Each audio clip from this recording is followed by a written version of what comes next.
depășesc valoarea cu care lâna a fost exportată, sigur că acel program o să-l schimbăm, pentru că a fost un program populist care n-a avut efect. Cu siguranță o să facem programe mult mai bune și mult mai corecte și cu efect în agricultura și industria alimentară românească. Dar noi acum, repet, suntem preocupați să scriem un program național strategic pentru că n-am găsit nimic. Noi ne-am așteptat să găsim măcar un draft, măcar o analiză SWOT. Sigur, probabil se aștepta să fie altă modalitate de lucru, dar noi n-am acceptat și am spus că vom scrie în interiorul Ministerului cu specialiștii noștri și cu institutele, vom scrie acest program național strategic și împreună cu mediul asociativ și cu siguranță va fi mult mai bun. O să vedeți. Domnul senator vă întreba de programe naționale, domnul ministru. Da, vă rog, domnul Asta completați. Domnul ministru, o solicitare, o rugăminte la întrebarea colegilor cu privire la ordinul ANSVSA privind creșterea suinilor în GP-uri, gospodăriile țărănești. Vă rog să retrageți acel ordin de pe site-ul ANSVSA-ului până când, împreună cu crescătorii de animale, cu toți factorii, veți ajunge la soluția definitivă. Altfel se creează confuzie în teritoriu și cine știe ce Dumnezeului mai suntem puși să răspundem. Deci rugămintea este retrageți acel ordin de pe site, în așa fel încât, după ce discutați cu toți crescătorii, cu toți factorii importanți, să puteți să degajați o soluție care să fie unitară. Și acum întrebarea. Domnule ministru, în comisie, și știți și dumneavoastră, urmează să se dezbate o lege foarte importantă. E vorba de legea vânzării terenurilor. Modificată, remodificată, amendată. Rugămintea este să ne spuneți care este poziția Ministerului cu privire la un aspect foarte important, plafonare. Adică cum vede Ministerul Agriculturii acest aspect? Mulțumesc. Mulțumim, domnul deputat. Da, mulțumesc. Știu că este... Am să vă răspund la prima întrebare. Acel ordin, repet, este pe site-ul ANSVSA, nu pe site-ul Ministerului și este de 2 ani aproape. A fost retras și iarăși pus. Este în discuție. Faptul că el este acolo nu cred că încurcă cu ceva o discuție și o dezbatere publică. Tocmai asta este... Dar dacă cei de la Autoritatea Națională Sanitară Veterinară vor considera să retragă până vor termina discuțiile, îl vor retrage. Repet, nu este pe site-ul nostru. Apoi, legat de legea 117, este de mult în... De legea 17, mă scuzați. Este de mult în dezbatere, încă când eram aici discutam. Noi am avut întotdeauna un punct de vedere asupra acestei legi, pentru că în toată Europa este descris fenomenul de acaparare a terenurilor și există un raport al Comisiei Europene în care noi suntem campioni, iarăși. Noi, Ministerul și Partidul Național Liberal, dorim plafonarea atât la persoane fizice a suprafeței de teren care poate fi cumpărată și deținută. Asta nu înseamnă că nu pot să lucreze pământ în arendă sau în concesiune cât doresc. Și de asemenea mai dorim, legat de gradele de preemțiune, sau nivelele de preemțiune, să reintroducem și rudele de gradul 2, pentru că au fost excluși frații. Asta duce la o fărâmițare inutilă a terenurilor. Legea este, am înțeles, în comisie va fi o comisie mixtă și noi ne vom menține acest punct de vedere. Pentru că credem că totuși pământul are un caracter mai special și statul trebuie și are datoria să intervină legat de vânzarea și deținerea de teren în România. Da, ceea ce vă spunea domnul Tinel era o recomandare politică, domnul ministru. Vă rog, domnul deputat Balint. Vreți să completați legat de ordin, nu? Da, mulțumesc, domnul președinte. Referitor la ordinul publicat pe site-ul autorității. Eu am în fața mea ordinul unde apare numele domnului Chioveanu și numele domnului ministru. Înseamnă că nu s-a făcut, apare cu numele dumneavoastră propus, înseamnă că nu ați făcut nicio modificare față de ordinul vechi care a apărut vara trecută. Totuși sunt aici două probleme pur tehnice legate de creșterea porcinelor. Prin acest ordin doriți sau dorim să interzicem la exploatații non-profesionale activitatea de reproducție. În condițiile în care în momentul de față mai mult de 40% din porcei, din efectivul de porcei, sunt aduși în țară din afară. Eu nu înțeleg logica acestui ordin. Nu înțeleg logica acestui ordin în condiția în care, printr-un alt ordin al ANSVSA-ului, ați oprit subvenționarea administratorilor de fond cinegetic. Nu mai înțeleg în ce direcție mergem. Știm cu toții foarte bine că mistrețul este factorul care introduce boala peste tot. Nu înțeleg care este logica și nu sunt de acord cu acest ordin în forma propusă, nici grupul UDMR pe care reprezintem nu este de acord. Mulțumesc frumos și aștept un răspuns. Care este soluția dumneavoastră, care este părerea dumneavoastră ca și medic veterinar în această privință, legat de mistreți și legat de exploatații non-profesionale. Că în declarații am văzut că ziceți că nu o să dispare porcul de la exploatațiile agricole. În aceste condiții o să dispare în totalitate. Nu o să aibă de unde să cumpere porcei. Mulțumesc!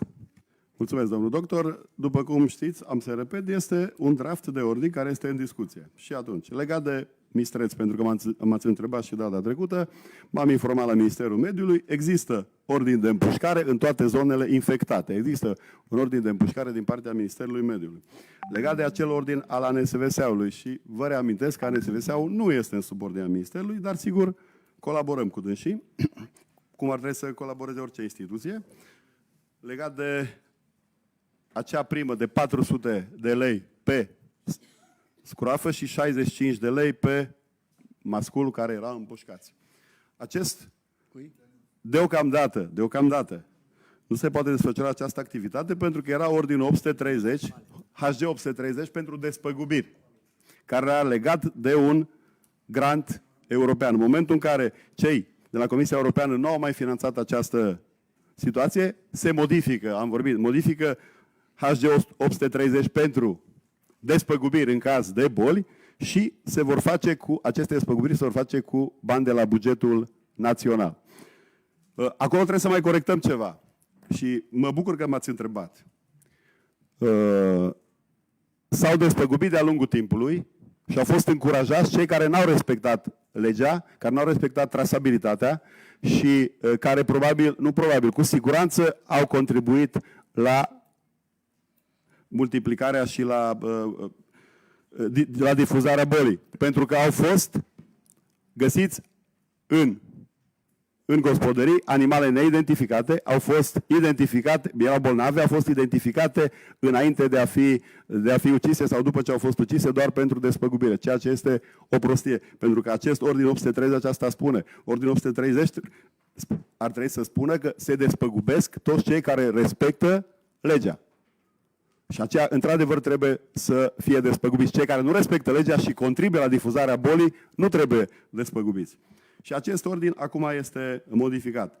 Legat de reproducție, repet, noi suntem în discuții și cu medici veterinari, specialiști în creșterea porcului, și cu medicul veterinar de la țară, și cu țărani care au gospodării, să găsim o soluție cum să poate face reproducție și dacă acei masculi trebuie verificați, de câte ori trebuie verificați, care sunt condițiile de biosecuritate, în așa fel încât să nu contribuie la difuzarea bolii. Mai ales că dacă ne uităm pe harta aceasta, nu mai avem o zonă care să nu fie infectată.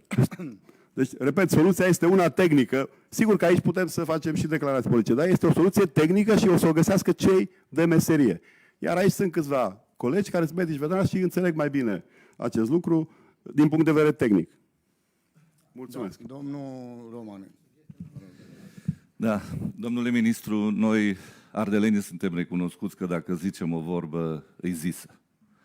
Și spunând acest lucru, fac referire la neconcordanțele care apar între programele de susținere finanțate de către guvern și minister și declarațiile dumneavoastră publice. În primul rând, la programul Tomata. Pe site-ul Ministerului, în proiectul de hotărâre, apare ca și obligativitate cantitatea de 2 tone de roșii valorificate de către beneficiar. În ieșirile dumneavoastră publice vorbiți de 3 tone.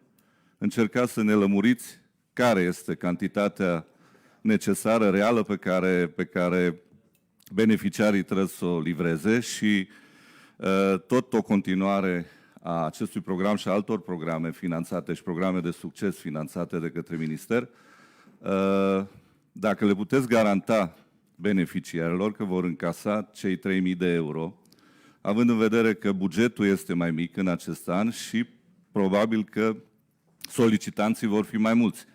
Și aici nu fac referire doar la programul Tomata, fac referire și la Usturoi, unde față de 21 de milioane cât au fost alocați anul trecut în acest an, aveți prevăzut doar 9 milioane.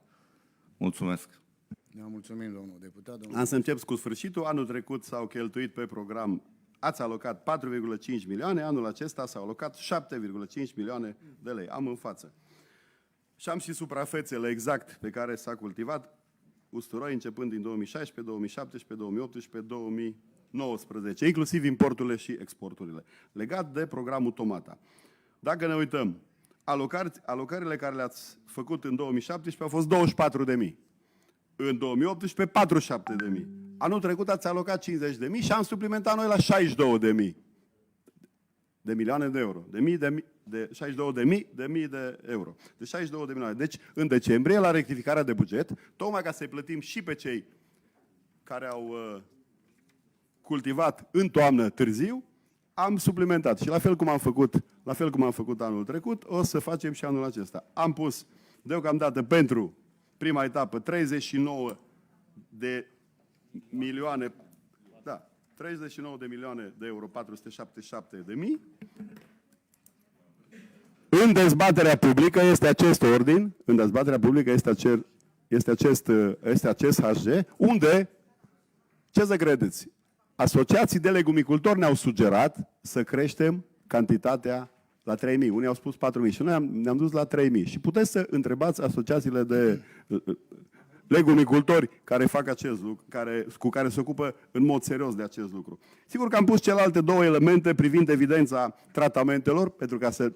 Noi nu vrem să mai creăm o neîncredere în calitatea produselor românești și mai ales acestor programe. Și de aceea am pus un registru de evidență a tratamentelor cu produse de protecție a plantelor și în plus ca să monitorizăm suprafețele deținute și toți beneficiarii, pentru că, iarăși, din partea DAJ-urilor, pentru că colegii dumneavoastră de la DAJ-uri mi-au spus, la întâlnirea care am avut-o cu dânsii,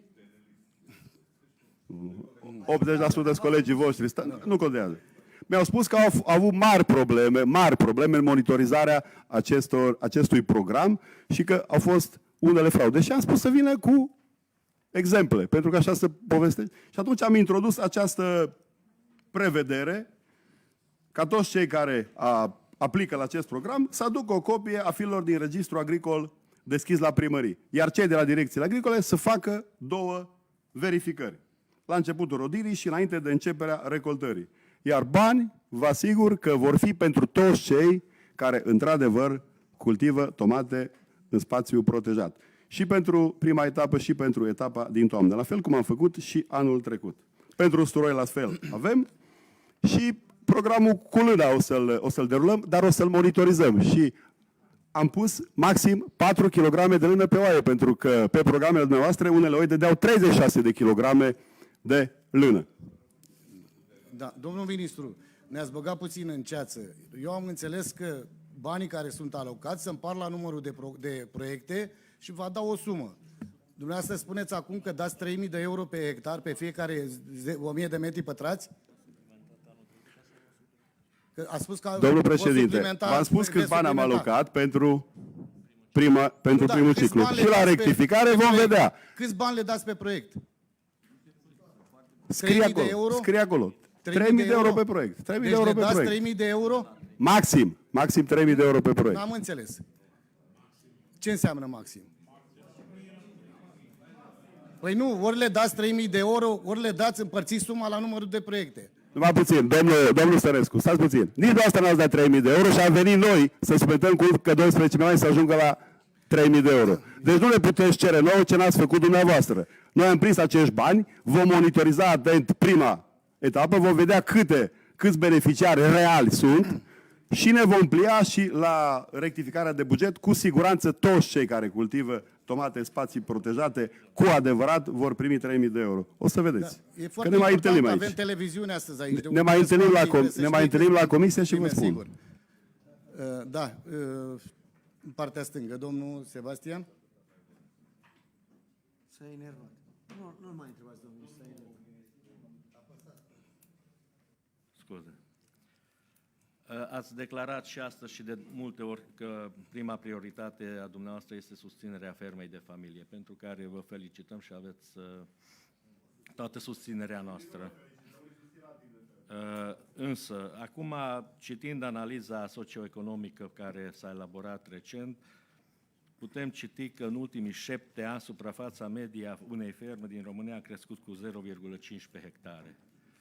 Ceea ce înseamnă că dacă mergem în acest ritm, ca să ajungem la media Uniunii Europene, ne trebuie 88 de ani. Întrebarea mea este dacă aveți ceva măsuri concrete pentru, într-adevăr, a forma o clasă de mijloc la țară și pentru a crește suprafața medie a fermei, încât aceste ferme să fie viabile. O să încercăm să dăm sprijin mai mare pentru plata directă pentru segmentul 30-150 de hectare. Deci s-a văzut că cu acest sistem de subvenții așa înaintăm, pentru că și în perioada 2007-2013 cam tot așa am crescut. Am dat subvenții mai mari, am dat subvenții redistributive și cam tot așa am crescut, cu 0,15 hectare în 7 ani, în condițiile în care am cheltuit bani comunitar de 20 de miliarde de euro.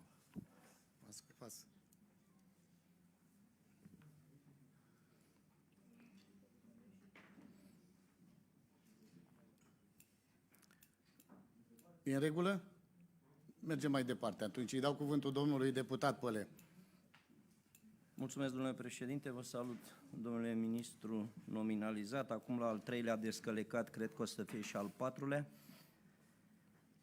Ați spus că susțineți ferma de familie, sprijiniți sectorul zootehnic. Vorba lui Arghezi, văd că una vorbim și alta fumăm. În 2019, ANT-ul, Ajutorul Național Tranzitoriu în sectorul animal, la nivelul 2019 a fost de 758 de milioane de lei. În 2020 dați mai puțin cu 43 de milioane. După modelul, cum a spus colegul Sebastian, cum crește ferma de familie, așa începem să sprijinim cu adevărat sectorul zootehnic. Mulțumesc. Mulțumesc, domnul deputat. Domnul ministru, vă rog. Domnul Păle, dumneavoastră într-adevăr a spus o întrebare retorică. Știți, bineînțeles, și sper că știți, că acest ANT este degresiv. Așa a fost dintotdeauna. În fiecare an se scade. Deci știți despre ce vorba, am spus doar așa pentru presă. Ăsta este mecanismul prin care și dumneavoastră în fiecare an ați dat sume mai mici, pentru că asta așa a fost agreat. Și așa este regulamentul. Domnul ministru, dumneavoastră văd că ați dat un răspuns tot pentru presă. Dacă veniți doar cu teorii, fără lucruri practice, îmi dau seama cum sprijiniți dumneavoastră dacă noi am greșit și noi ne-am luat-o, da, scăzând în procente, pierzând alegerile, dacă dumneavoastră continuați pe același principiu, sunteți pe drumul cel bun. Mulțumesc. Nu, doctor, ajutorul național tranzitoriu încă o dată, pentru toți cei care pricep. Domnul Popescu? Este trecut în regulament. Așa este regulamentul. În fiecare an când s-a dat ajutorul național tranzitoriu, acesta a fost degresiv. Da. Vă rog, domnul Popescu. Mulțumesc, domnule președinte. Domnule ministru propus, și eu vreau să vă felicit pentru cele două priorități, două dintre prioritățile importante pe care vi le-ați asumat, și anume susținerea fermelor de familie și sprijin pentru zonele cu constrângeri, zonele montane și delta Dunării. Eu vin dintr-o zonă montană și cred că și dumneavoastră ați sesizat foarte bine cât de important este acest lucru, să susținem această zonă cum putem. Vreau să mă asigur că discuția pe care am avut-o aici în cadrul audierii precedente rămâne valabilă cu privire la măsurile dumneavoastră pentru zona montană. Acesta este un lucru de care vreau să ne asigurăm cu toții. Întrebările mele, următoarele două întrebări, se referă, 1, la un raport al OLAF privind lupta împotriva corupției pentru 2018, în cazul în care dumneavoastră chiar aș dori să prezentați un pic mai pe larg ceea ce ați găsit în neregulă la Ministerul Agriculturii și vreau să ne povestiți un pic despre ce a făcut și ce va face Ministerul Agriculturii pentru combaterea fraudelor și a corupției în alocarea fondurilor europene pe agricultură.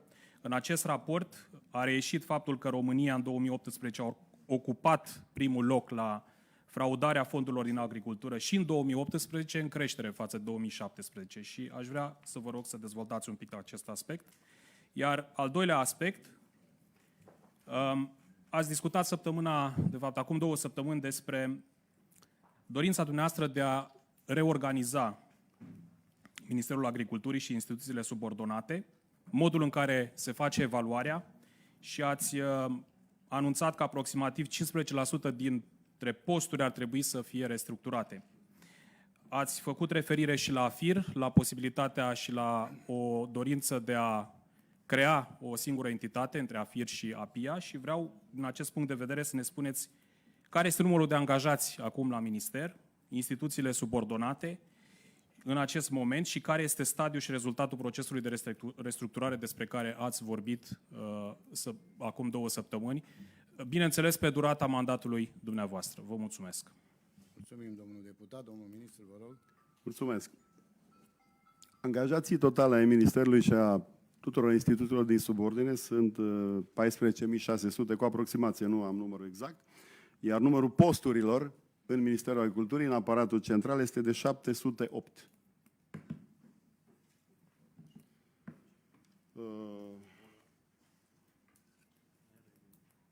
Există un grad de posturi care nu sunt, un procent de posturi care nu sunt ocupate, undeva de 8% în cadrul Ministerului Aparatului Central. Sigur că suntem într-un proces de analiză și de reorganizare, în primul rând, a aparatului central. Legat de întrebarea care a mai fost pusă și cu altă dată și altă dată și cu siguranță interesează publicul, unificarea celor 2 agenții este un subiect mai vechi, este o cerință, să zic, a celor de la Comisie. Recomandare. Eu repet, o recomandare, o cerință. Eu repet, în decembrie, când am fost pentru prima dată la Comisia Europeană, m-am dus cu un punct de vedere în care am spus că până la sfârșitul acestui exercițiu financiar și inclusiv în perioada de tranziție, ar fi bine să păstrăm cele 2 entități. Iar dacă această recomandare, vorba domnului președinte, va fi mai presantă în următoarea perioadă, vom face cu siguranță unificarea celor 2 entități, dar fără să afectăm beneficiarii, pentru că asta este intenția noastră. Cei care beneficiază de activitatea celor 2 entități să nu suferă. Și noi trebuie să ne rezolvăm lucrurile în interiorul Ministerului și în interiorul celor 2 entități. Cei care sunt la conducerea AFIR și la conducerea APIA, cu siguranță se gândesc și ei și caută soluții pentru această unificare, pentru că dacă va fi nevoie, va trebui să o facem, dar repet, fără să afectăm activitatea tehnică și beneficiarii celor 2 entități. Legat de fraude, cu siguranță că am găsit și unele lucruri le-am și spus, unele lucruri nu este recomandat să le spun pentru că sunt într-o anumită fază de analiză la diverse instituții. Am găsit mari probleme la ANIF. Azi dimineață fostul director general ANIF și-a dat demisia pentru că am găsit în câteva județe dezastru legat de fraudare de fonduri pe lucrări fictive. Am găsit și la ADS probleme foarte mari, suprafețe mari, date pe niște redevențe ridicole, pe zeci de ani. Iar terenul, în timpul utilizării, terenului a scăzut bonitatea în timpul utilizării. Asta trebuia să fie, practic, o condiție de întrerupere a contractului, dimpotrivă. Li s-a scăzut redevența, pentru că a scăzut bonitatea terenului în timpul utilizării.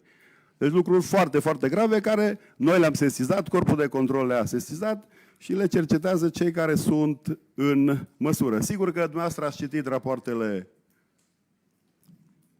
OLAF, care, fiind finalizate, au putut fi făcute publice. Mulțumesc. Da, mulțumim, Sorin.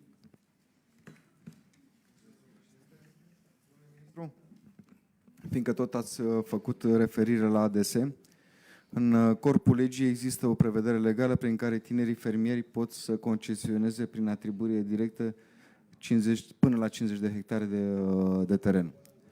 În acest sens, aș dori să vă întreb dacă cumva a fost identificată suprafața de teren pentru această atribuire și dacă, conform unor informații, suprafața de teren de circa 50.000 de hectare, cât a fost ea identificată, este din punct de vedere juridic proprietatea ADS și nu a fost dată prin procese verbale de predare-primire către OAT-uri pentru punerea în posesie. Mulțumesc. Este terenul ADS-ului, într-adevăr este vorba de aproximativ această suprafață. Proiectul DHG este în avizare internă, o să-l punem pe site-ul Ministerului, tocmai pentru dezbatere publică. Vom încerca anul acesta să alocăm, cum scrie în lege, maxim 50 de hectare pentru tinerii fermieri. Și vom încerca să cuplăm și cu programul Tânărul Fermier, acolo unde va fi posibil. Adică am alocat pentru această măsură, am identificat 43 de milioane de euro. Mulțumesc. În HG aveți o suprafață de teren specificată care este dată către tinerii fermieri? În HG trecem, exact cum scrie în lege, până la 50 de hectare pentru fiecare aplicant, în funcție de disponibilitate și de zonă. Dar cu siguranță când avem HG-ul pregătit, o să venim să-l prestăm în fața Comisiei de Agricultură. Mulțumim. În partea stângă, dacă mai vrea. Domnul Tanțoș. Mulțumesc, domnule președinte. Am ajuns și la capătul culoarului pas cu pas. Mulțumesc pentru cuvântul acordat. Da, sunteți între ultimii microfonat astăzi. Vă mulțumesc mult. Aș vrea să spun doar o remarcă cu privire la pesta porcină. Harta pe care ne-ați arătat-o este o dovadă clară a faptului că autoritățile, și acum nu vorbesc din niciun punct de vedere despre conducerea politică, autoritățile din țară, împreună cu fermele comerciale, cu samsarii și cu cei care au în gospodării personale porcine, am ajuns la o administrare falimentară a acestei probleme. Deci am ajuns la o aproape catastrofă dacă ne uităm la cifrele care arată gradul de asigurare a necesarului de carne de porc în țară, care scade vertiginos. Deci este un faliment al intervențiilor atât din partea autorităților, cât și un faliment al modului în care regulile de biosecuritate au fost respectate la cele mai serioase și cele mai mari ferme comerciale. Așteptăm din partea dumneavoastră, domnule ministru, pentru că sunteți un specialist în acest domeniu, măsuri mult mai eficiente, împreună cu ANSVS-ul și credeți-ne că problema, din punctul nostru de vedere, nu este în GP-uri. Reprezintă una dintre probleme, dar problema trebuie să o căutăm și să o găsim la modul în care efectivele de mistreți au fost administrate și au fost sau nu au fost împușcate, și la samsari, cei care au dus boala dintr-un sat în celălalt, dintr-un județ în altul și așa mai departe. Deci trebuie să veniți cu măsuri mult mai eficiente și degeaba spunem că nu vor dispărea și nu vom interzice creșterea porcinelor în GP-uri. Vor dispărea. Dacă am interzis reproducția și am interzis comercializarea, în cel mai devreme în decembrie, efectivele vor dispărea. Deci am înțeles că reproducția se propune a fi interzisă și scrie textual. scrie textual acolo, și vrem să limităm drastic transportul între GP-uri. Și atunci trebuie să ne dea cineva o soluție de unde o să apară purceii în fermele, în GP-uri. Aș vrea să vă pun o întrebare în legătură cu alternativele pentru valorificarea fructelor. Am avut câteva discuții în Comisia de Agricultură în Senat cu privire la producția de cidru. Anul trecut am avut o colaborare cu instituțiile europene, asociațiile europene, Asociația Producătorilor de Fructe din Europa și Asociația Producătorilor de Cidru. Din aceste discuții, mai mulți membri ai Comisiei am ajuns la concluzia că producția de cidru în Europa, exact în țările care sunt renumite și pentru producția de vinuri, pot merge în paralel, într-o simbioză perfectă, fără să afecteze producția de cidru modern, așa cum se găsește acum pe rafturi și în România, pot merge într-o simbioză perfectă cu producția vinurilor de calitate și dacă reglementăm așa cum trebuie, nu o să avem probleme de contrafacere a vinurilor și de folosire a acestei proceduri de fermentare pentru BFL-uri. Aș vrea să vă întreb cum vedeți dumneavoastră această alternativă pentru fructele procesate industrial și în ce măsură credeți că producția de cidru, care astăzi lipsește aproape cu desăvârșire din România și importăm 80% din cidru consumat în țară din Bulgaria, poate fi o soluție pentru producătorii de mere, mai ales pentru faptul că pe 4-1 vin câteva sute, poate mii de hectare de plantații noi, tinere, care intră pe rod peste 2 ani, peste 3 ani de zile. Aș vrea să salut poziția dumneavoastră cu privire la plafonarea terenurilor care pot fi deținute în proprietate de cetățenii români și de către societățile comerciale. Este o inițiativă a UDMR-ului care este, din cât am înțeles acum, în Comisia de Agricultură din Camera Deputaților, care va intra pe ordinea de zi a Comisiei. Noi suntem pentru a limita suprafețele care pot fi deținute în proprietate. În exploatare este o altă discuție, e o discuție de plafonare cu privire la subvenții, este o discuție complet diferită, dar credem că aceste suprafețe deținute de cetățenii români trebuie să fie reglementate și plafonate. Salutăm poziția dumneavoastră publică, motiv pentru care noi, membrii comisiilor din agricultură din partea UDMR, vă vom susține cu un vot astăzi. Vă mulțumesc. Da. Domnul senator, în Senat ați băgat această limitare când ați avut legea. Mulțumesc, domnul senator. N-ați băgat. Da. Sigur,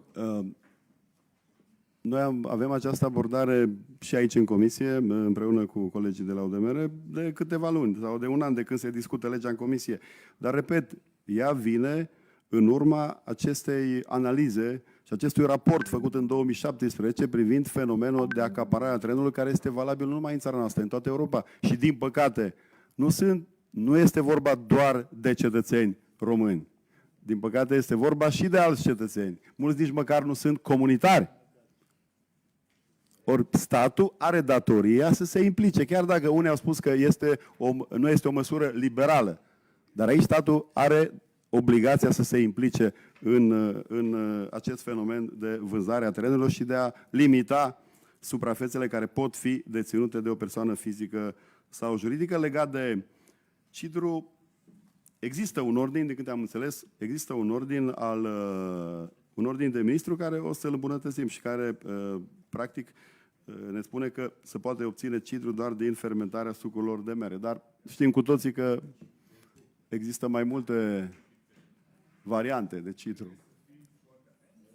Da. Mulțumesc. Da, mulțumim, domnul Steriu, vă rog. Domnul Steriu, vă rog. Mulțumesc mult, domnule președinte. Domnule ministru, în luna noiembrie, la preluarea mandatului, v-am pus o întrebare legată de obținerea derogării pentru tratarea semințelor cu neonicotinoide. La vremea respectivă a spus că vă veți documenta și veți milita pentru a continua utilizarea acestor tratamente, așa cum au făcut-o de altfel predecesorii dumneavoastră, domnul Daniel Constantin, timp de 3 ani, domnul ministru Achim Irimescu, domnul ministru Petre Daia, toți în ultimii 8 ani au obținut această derogare pentru cele 4 culturi, pentru sfeclă de zahăr, porumb, pentru floarea soarelui și pentru rapiță. Dumneavoastră ați obținut în acest an, în ianuarie, o continuare a tratamentelor pentru sfeclă și pentru porumb, nu însă și pentru floarea soarelui și rapiță. Aș vrea să vă spun un pic despre impact. Știți foarte bine ca și mine, România are un deficit comercial pe agricultură de peste 1,2 miliarde de euro. Aș vrea să spun că principalele 3 produse exportate de România în clipa de față sunt grâu, peste 1 miliard de euro, porumb, peste 1 miliard de euro și ne apropiam pentru prima dată cu floarea soarelui peste 1 miliard de euro. Din păcate, datorită acestei decizii, în clipa de față, mai mult de jumătate din suprafața de peste 1 milion de hectare care a fost cultivată în anii trecuți cu floarea soarelui, nu va mai fi cultivată în această primăvară cu floarea soarelui, pierzând importante contracte la export de probabil peste 500 de milioane de euro și cu un impact semnificativ în ceea ce înseamnă balanță comercială. Aș vrea să spun că România este principalul producător de floarea soarelui din Europa, cu peste 3,3 milioane de tone, mai mult de o treime din producția de floarea soarelui a Europei este făcută în România. Aș vrea să vă spun că singura țară afectată efectiv de dăunători, de viermele sârmei, de Tanimecus dilacolis, sunt țările din jurul Mării Negre, în special România. Dacă alte state se plângeau că, într-adevăr, producția de miere, familiile de albine sunt afectate, vă spun, România este al 4-lea producător de miere, o știți ca și mine, obține aproximativ 30 de milioane de euro din exportul de miere și ne bucurăm de această cifră. Nu înțeleg de ce sacrificăm 500 de milioane de euro pe care le obțineam din exportul de floarea soarelui pentru a continua un export care mergea foarte bine pe ceea ce înseamnă albine și confirmat de altfel de predecesorii noastre. Ca să scurtez, întrebarea care vreau să o pun este dacă ați analizat efectele acestei decizii asupra economiei țării și asupra agriculturii înainte de a interzice utilizarea și ce soluție alternativă le propuneți fermierilor români care riscă să nu cultive în acest an floarea soarelui și dacă v-ați consultat cu aceștia. Din întrebările care le-am primit, din răspunsurile primite de la mulți fermieri, mi-a rezultat că nu există o soluție, deși există un studiu amplu făcut în clipa de față de Institutul de Economie Agrară care a arătat toate aceste probleme. Mulțumesc! Da. Am mai spus-o și cu alte ocazii, chiar mă bucur că m-ați întrebat, domnul coleg. Sigur, legat de rapiță, întrebarea trebuia să o puneți celor dinainte, pentru că semințele erau în pământ și erau tratate. Apoi, la începutul mandatului, pentru că s-a obținut an la rând derogări fără să facă niciun studiu fundamentat, eram în pericol de infringement, pe de o parte. Pe de altă parte, veneau apicultorii și au venit apicultorii. Noi am avut 2 întâlniri împreună cu apicultorii și cu cultivatorii în acea sală. Și am căzut cu toții de acord să prelungim pentru porumb și sfeclă această derogare, iar pentru floarea soarelui și rapiță să nu o prelungim. Cu siguranță că dacă luam o decizie mai radicală, îi mulțumeam doar pe unii, nemulțumindu-i pe ceilalți, așa am încercat să fim cât mai echilibrați și să respectăm nu numai dorințele, dar și impactul pe care aceste neonicotinoide le au asupra albinelor, dar nu numai asupra albinelor, ci în general asupra polenizatorilor. Eu vă amintesc că prin ianuarie, după ce am dat ordinul, am fost atacat peste tot în media că eu permit utilizarea neonicotinoidelor.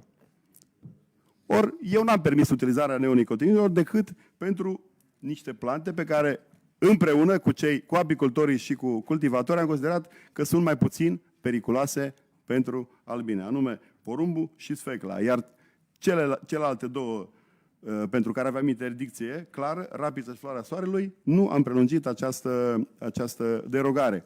Și cu siguranță, la fel ca și în alte state unde nu se utilizează de ani de zile aceste neonicotinoide, împreună cu cultivatorii și cu cei care comercializează aceste produse de protecție a plantelor, se vor găsi soluții alternative. Eu vă mulțumesc pentru întrebare. Da, mulțumim.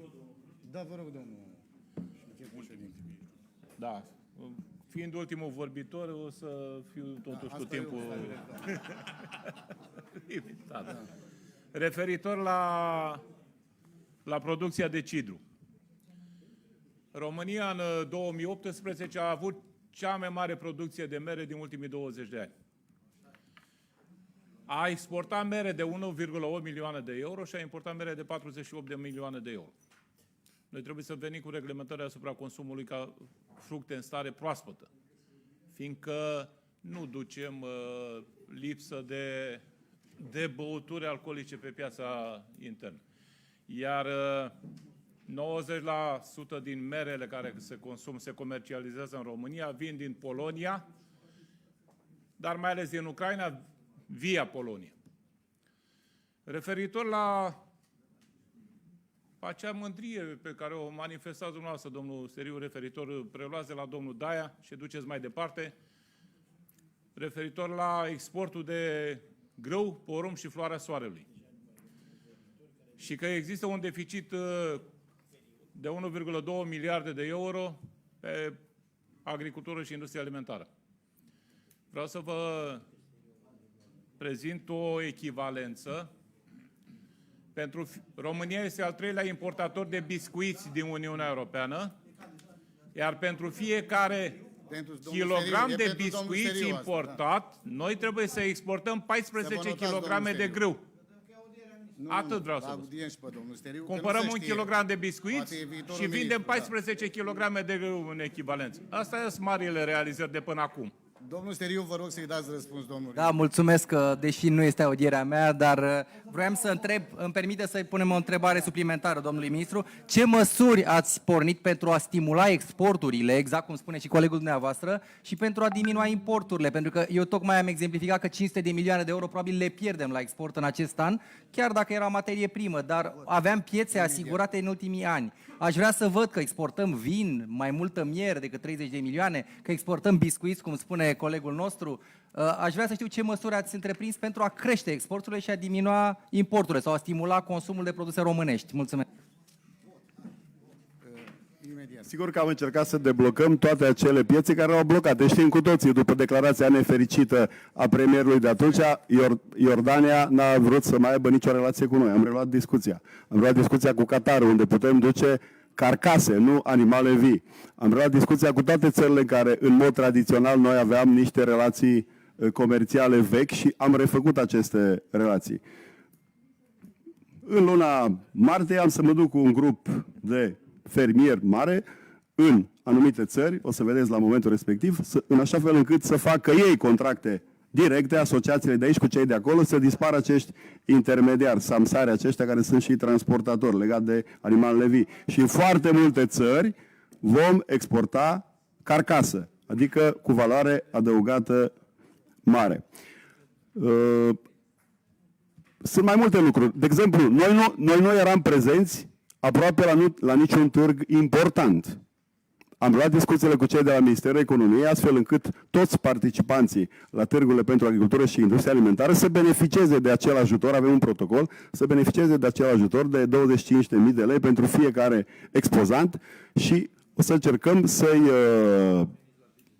prin contactele pe care le avem, să fie prezenți toți cei care doresc și care sunt importanți și au oportunități de export la marile târguri atât europene cât și din alte zone.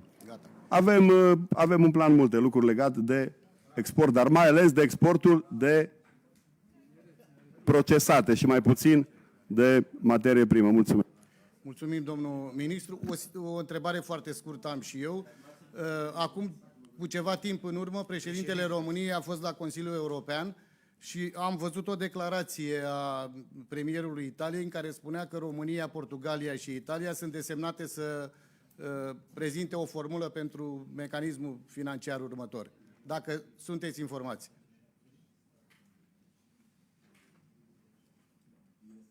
Este vorba de mecanismul financiar multianual. Multianual. Asta am spus și eu. Da. fost foarte clar. Când o Așa să a am- spus și premierul Italiei. Da, când o să am mai multe detalii, o să vă spun, deocamdată nu am. Știu că Ne a pare fost... rău că am aflat de la premierul Italiei și n-am aflat de la autoritățile române. Păi nu, a fost în toată presa.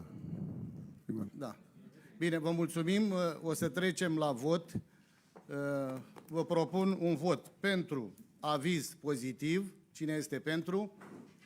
Vă rog să numărați, secretarii, cu mare atenție și să nu mai votați de 2 ori, că se pare că data trecută s-au făcut și 2 voturi.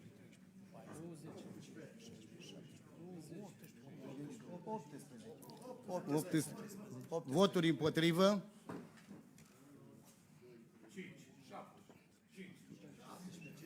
Domnul mai este secretar, domnul vicepreședinte, ați crescut 14. 14 voturi. Deci, domnul ministru, aveți un abțineri, dacă mai sunt. Uite, avem două abțineri. Două abțineri, da. Îmi cer scuze, domnul ministru, aveți un vot favorabil la Comisia de Agricultură.